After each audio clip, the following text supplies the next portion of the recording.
Hello, you fellow dusty dogs and travelers of the trail out there, and welcome to another episode of D.I.Yote Bites, a bite-sized audio podcast style series where I ramble for a bit about me and my life and my interests. On today's episode, I'll talk about introversion, shyness, and the irony of some of my hobbies in the face of anxiety. Enjoy! For those who don't know, I'm an introvert. I get rather tired and worn down physically by being in large public squares, even if I'm not involved in a rather large crowd or doing anything physically strenuous. I like having my bits of alone time in the evenings, and frequently I'm a night owl because that's either the time when my energy has recovered, or it's the one time of day I'm not subject to noise or needing to be out. This has caused a few strange problems, however, that make me feel weird and conflicted. Family gatherings are a major one. I've explained to Mom how, hey, it's not that I don't love the family if the whole group is over and I have to retreat to my room. It's just that my brain gets worn down super quick and I need my alone time. Or I've had to leave early from events at my grandmother's house because we're now dealing with my cousin's very active 5-year-old son, and I can't sit there listening to him screaming and running around all day. It's too much. I get overstimulated. Kids are a major factor in this. I tend to get along okay with kids, but have difficulty relating to them until they're about 14 or 15. Which means almost all of my cousin's kids are in the range of being too loud, too rambunctious, and I don't have a means to connect with them yet. Whenever we have a family gathering, at least one is guaranteed to be over, and trying to deal with them being loud and all over the place, plus a large group of people being around anyways, makes it very easy for me to get run down. Work is another weird one. I work retail, and while I do have a few stories I could tell about it, normally it's not that bad. I work inventory, so while I go around and make sure that all of our item counts are correct, help customers find items, and send notes back to the warehouse, but we need most restocked. Customers aren't typically that bad. But after an 8-hour day at work, it's not uncommon for me to come home and end up taking an hour-long nap because I simply do not have the energy. It's all been trained by working a very public-facing job. And then there are those customers. I won't grouse too much about it this time, but I will say that there are some customers I've had where I feel mentally and physically drained from having to cater to them. Even the nice ones can be a handful just because my social energy wears down faster than most people. I once had a particularly good sale at work. It was a large, what we call basket of other items with a high-dollar tech piece and extended warranty sale, and the customer was relatively polite about the whole thing. But I remarked afterwards to my attending manager that I felt no satisfaction from it because the customer talked nonstop through the whole thing, that it took me over an hour for me to actually give them all the answers they wanted. I was run down because of how chatty and talkative the customer was, able to hold all the way through and then needing to sit back and take a 15-minute break when they left. I've seen people use the idea of spoons to talk about how much energy they have with chronic disorders. It also tends to be a good metaphor for energy levels with introversion and how bad it can get. A slow day at work combined with feeling like I made good progress on things still takes away a spoon. I'm still tired from being in public. A normal day with my job plus customers takes away 2 spoons. Interaction with up, energy goes down. This is already me wanting to take a nap. Then you have the tired days where it's busy and there's a lot of customers even if my work duties are already done. I've eaten dinner at 10 or 11 at night a few times after getting off at 5 or 6 because I was too tired when I came home and didn't eat because I needed to sleep first. While I do work retail, there's a lot of my job where I'd say customers are simply the nature of the job sphere. Inventory has the main benefit that I can do my job regardless of customers or not. I still take item counts, I still see if we have certain items in stock, I still tell the warehouse what we need, even if I don't necessarily interact directly with customers all the time. Customer interaction happens because I work in retail, and inevitably someone will come up and ask a question. But it's not necessarily required, for lack of a better term, for the job to function. This is all in contrast with another area I feel strangely conflicted on: my hobbies. I write, I stream video games, and now I make these little audio essays. I very much love all 3 of these. I've written now over 5 million words in my spare time between self-published content and fan fiction over the course of 15 years. I have a YouTube channel dedicated to hosting my streaming VODs from Twitch, and streaming is a way for me to get through a decent back catalog of stuff I want to play. Audio essays are a way for me to do little nonfiction stuff and get it out there and share it with everyone in a very informal environment.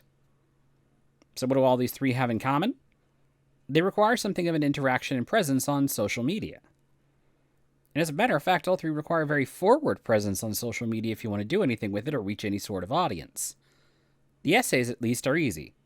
Write in silence, record in silence, edit in silence, post in silence, then emerge from the dark cave of a computer room to post about it on social media and hope people get the word that a new thing is out.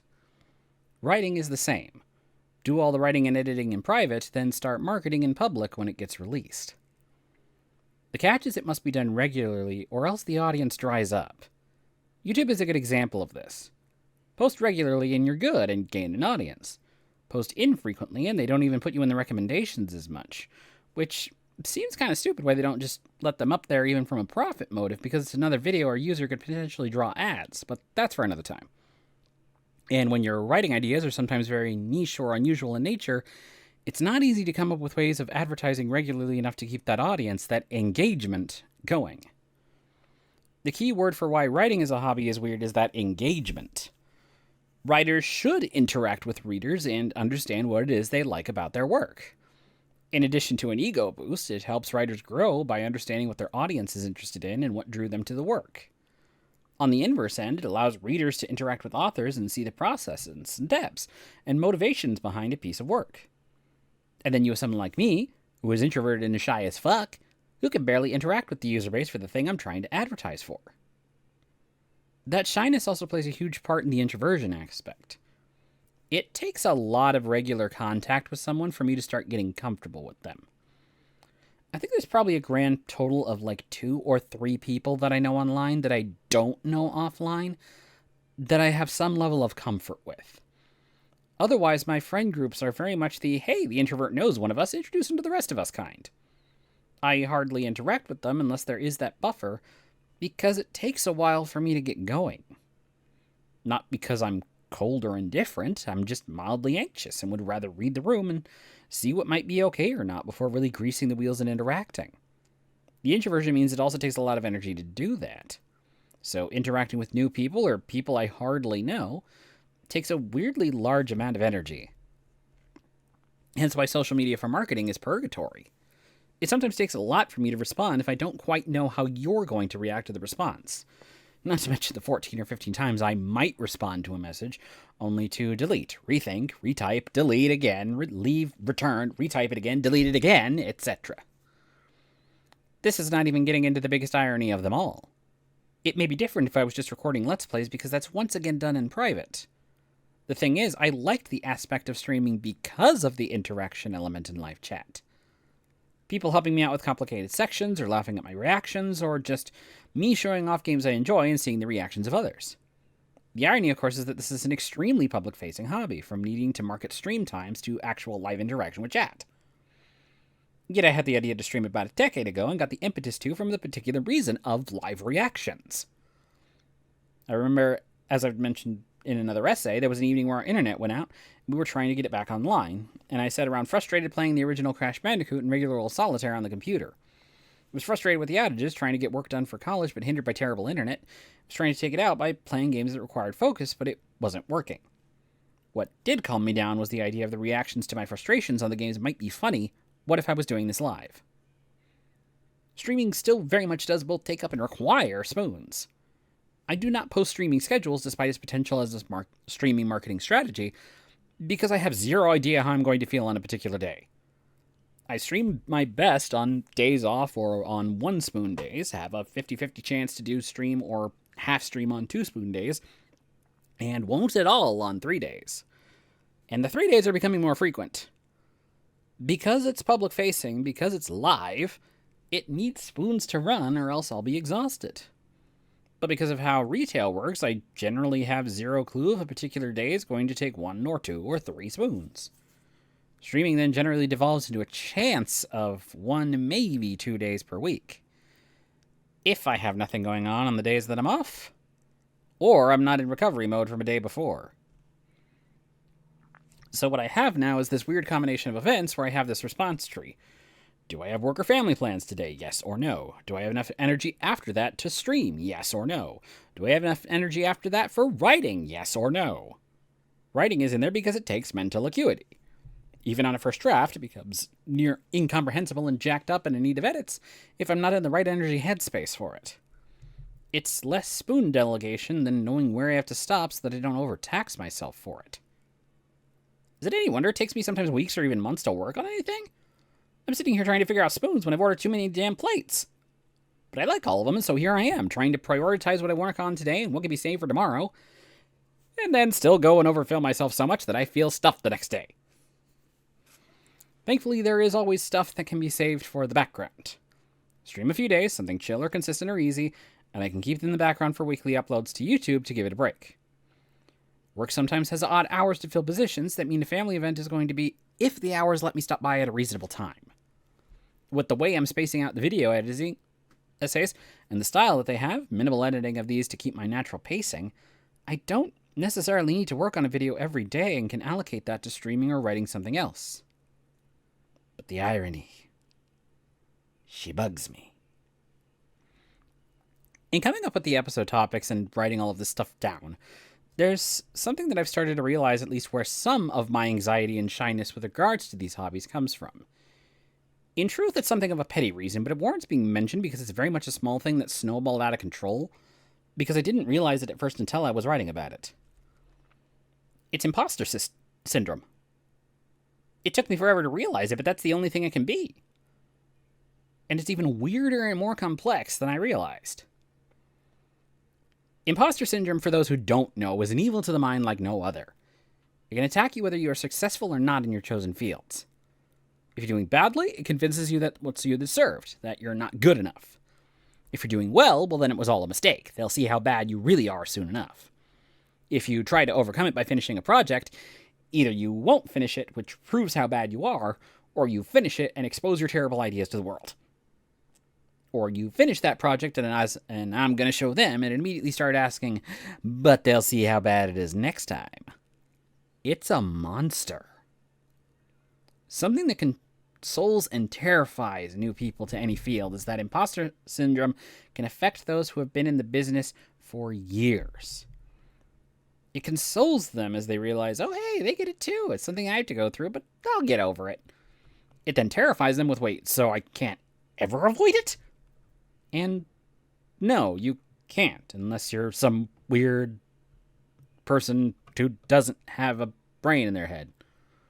It's the ego at its most deflated, like an airbed you constantly have to pump up every night but has a leak in it, and you know you'll be sleeping on the ground anyways. It's thinking you're doomed if you stay there on the ground, you're doomed if you pump it up because it'll deflate, and you're doomed if you pump it up because even if it doesn't deflate tonight, it may do so tomorrow, so why bother? There's a whole branch of study in social psychology, my college major, about social comparison. There are 3 methods: upwards, downwards, and lateral.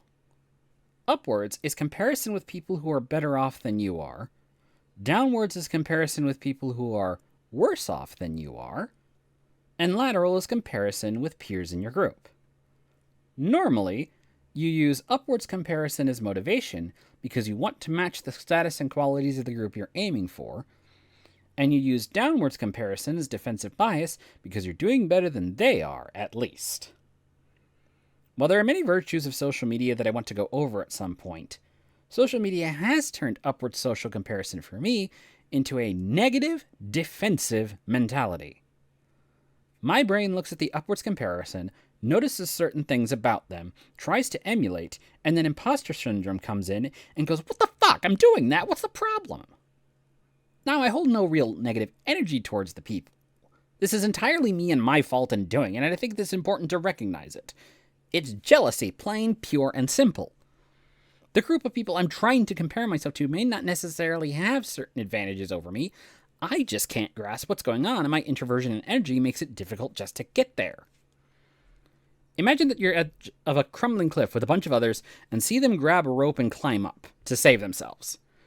You keep falling further down, trying to grab the rope because that's the thing that lifted them up, but it keeps waving and flailing from your attempts to grab it, and you can't get a good hold on it, and sometimes you even find yourself slipping back down again and erasing all that progress. That's what it feels like. That's what this upward social comparison is doing. You see the thing that saved everybody else and going, what the fuck is it not doing this for me? The group in question that's causing me to do this? Furries. Which is kind of stupid of me. Let's just put that out there. It's kind of stupid. There's not much exactly to do to become a furry. Do you like anthropomorphic animals and tend to prefer media with them? Well, then you're halfway there. Better yet, have you seen these essays on my gaming channel? D.I.Yote is not just a pun on DIY, it's actually an acronym that stands for Dusty Ignatius Yote, a coyote that functions as my primary online persona. And to a certain extent, I actually sometimes have a better response time to Yote than my actual offline legal name, even among my IRL friends. I use my real name out of convenience and because I am still technically fine with it, but Yote is me. I'm just missing ears and a tail. But shyness and introversion are a bitch. A couple of particular incidents stand out. The only time I ever used Meetup.com's resources to find a local furry gathering, I was successful. There was a Starbucks about 20 minutes from my house, and the date and time was conveniently free.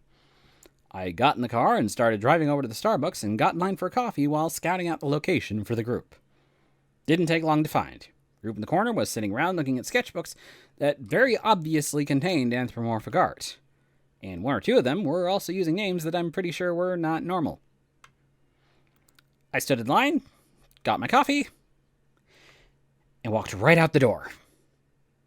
Because I stood there and froze up after getting the coffee, staring right at them, only to suddenly have this wave of panic come over me, and my entire body go, nope.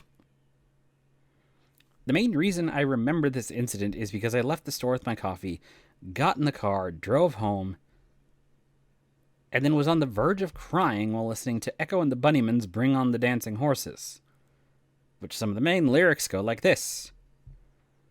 Shiver and say the words of every lie you've heard. First I'm gonna make it, then I'm gonna break it till it falls apart. Hating all the faking and shaking while I'm breaking your brittle heart. Every fucking line resonated in that situation in the wrong way. I made it to the place, but broke apart before I could actually start. I then felt stupid once I was in the car and driving back and the panic subsided because I was 10 feet away and couldn't do it and felt like a faker for trying. And it told myself a lie by saying I'd be able to go out there and meet this new group. And it sucks. Now it's more of a feeling of my interest even so far as the fandom goes over tame. Am I not furry enough? Never mind that it's been my muse for the last 15 plus years, and my extended sojourn so far as writing went was merely to sidestep myself into the brony fandom as Revenant Wings, not based on the Final Fantasy game, and write fan fiction for 7 or so years. A few of those stories I found I could put into my own fully anthropomorphic universe and switch myself back over with fairly little trouble. The latter problem was that I didn't have a furry VTuber avatar. I've now had my proper PNG one for a little more than a year now. I haven't been to a furry convention recently. I haven't signed on with even one of the houses like Sofa Will Press or Fur Nation to publish my books. I haven't joined any streaming teams. I haven't commissioned all that much art recently. There's just not enough that I'm doing to convince others I'm a furry. I look at all these books that I have to market and simultaneously go, on one hand, wow, I got 600,000 words of self-published furry books that I can share. And on the other hand, I end up going, well, who the fuck is going to look at my books when there's so much better and so much more active marketers even within the fandom out there? And the latter one is frequently the louder one in my brain. In 2024, I finally made the decision to go to my first con in more than a decade. Literally named another furry con located in Ontario, California. I made the decision for a few reasons. Firstly being that it was about 20 minutes or so from my house, meaning I didn't have to consider logistics too heavily. I could just drive there and back. I'd also been talking with a few writers on social media and saw they were going to be there, and there were a few others who I'd been following who were professing to go. I felt good about it at first, but I made the mistake of neither pre-registering and of not getting there early, so I had to spend about 2.5 hours in line waiting to get inside the convention while the con was taking place. This was problem number one. It was cool to see all the fursuiters that were coming by, but it quickly struck me that I was one of the few who had gone alone and didn't have any real companions. The last time I'd gone had been with something of a social buffer, an artist friend of mine who moved upstate and doesn't associate himself with the fandom as much anymore, And this time I didn't even have them, which made me painfully aware of how little I was attempting to talk to people even in line. Once I entered the convention, there was this sense of joy. It had been more than 10 years since going, and I was finally at one again, and I mustered up the courage to do so myself. I walked around looking at all the suitors and went into the dealer's den to check out the artists and their wares, and immediately had this combination of anxiety and ecstasy. This was larger than the last one I'd been to, which was Califer in 2011, but there was still the overwhelming sense of, I'm here! Started perusing the aisles. Problem number 2. I found one of the people I had been talking to online running a stall, went up to them, bought an item, and did not tell them it was me. Honestly, I have no idea what came over me, except that I recognized the name of the items, talked with them and their partner for a little while, bought a few things, and then it was like I had thought to myself some combination of, fuck, they wouldn't believe me if I told them, would they? And they're just busy running their stall. I shouldn't bother them too much. And just left. I walked by a few more times during the con, but couldn't bring myself to go back and tell them, hey, by the way, I was the one you were talking to online. It felt like it would be awkward to do that whole thing and just be like, yeah, sorry, fuck that. I was too anxious last time and totally forgot to mention it. That my brain just kind of short-circuited and didn't want to do anything. The funny thing is, I did tell someone who I was. It was one of the artists that I followed with little to no interaction, like personal level like that. I just wanted to support them. I bought a comic and they asked for if they wanted me to sign it, and I got it signed with my online name. That's pretty much only because they asked me what it was. Now, to be fair to both of these people, they ended up being super sweet. I talked with their partner, the author and their partner, and it was a lovely conversation, and honestly the highlight of the con for me. The comic artists were cheerful and nice, and I did manage to express my own interest for following for a few years and express pleasure I could buy a physical copy. But my brain started to overload. I could tell the overload happened because I went to 1 or 2 stalls, and the normal displaying and showing off of wares became like a sensory assault. Like, literally all they were doing was just going, oh, hey, look at this. I have this on for sale right now. This is part of this thing right here. And my brain was just all, I just want to look at this thing. I'm now being loaded down with information. I retreated up to a second floor hallway for a while to try and calm down, but it still didn't work. I spent maybe about 3.5 hours inside the con space before leaving. There were the things I'd wanted to do that I just couldn't bring myself to do. I wanted to go to panels. I wanted to check out the 18+ area. I have wanted to see if I could stay long enough to do the night market, but that was way out of range. Wanted to listen in a little to some of the DJs and performances at the stage. I just couldn't. It was too much. Like, my body was vibrating. It wanted to just jump out of its own skin or to run somewhere and hide. Which I did. A lot. Sitting up on that second floor corridor, both within inside of panels and event spaces, but too frozen to actually go in them. Eventually, I walked to my car in the lot, sat down, turned the car on, and cried. Out of stress, mostly. But also out of this feeling of cowardice that I had told myself I was going to do so many things and just couldn't bring myself to do it. Felt like I was running away from it all, or pee to the coffee shop again, where my brain couldn't even handle the simple thing. I confessed this to a few non-furry IRL friends a few weeks later. In describing the episode in hindsight, I noted I couldn't tell if it had been a loss or a draw against anxiety. I'd gone, but I'd been overwhelmed and ran before I could do half the stuff that I'd done previously.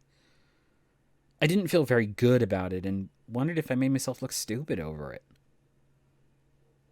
One of them took a moment to think it over and said, "You went. Despite the fact that you were scared and anxious, and you came home with cool shit. You won. And you can use it as a stepping stone to do it again next time." That made me take a look at the whole experience again. Yes, I was anxious and scared and came home crying, and there's not much that you can do to erase that.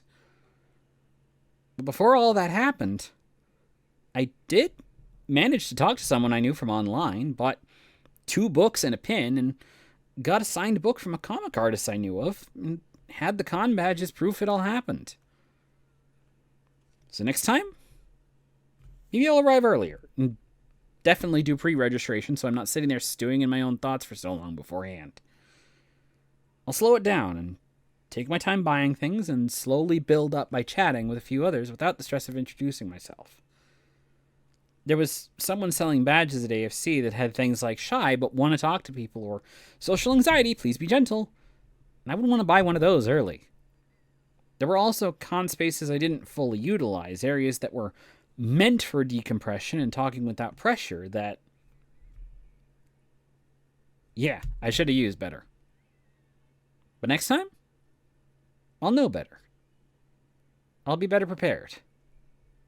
And if I talk to someone and come home with some cool shit, then I'll know it wasn't a loss or a draw against my anxiety and introversion just because I had to retreat. It'll be a win, because I will have fought against anxiety for long enough to come home with proof.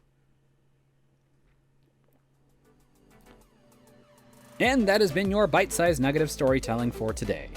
I hope you enjoyed it and it amused you as much as it amuses me. If you liked hearing me ramble, hit the like button on the video and hit subscribe to be notified when the next bite-sized episode comes out. You can also support the series by donating to my Ko-fi page, kofi.com/D.I.Yote_gaming, and showing interest in further episode creation.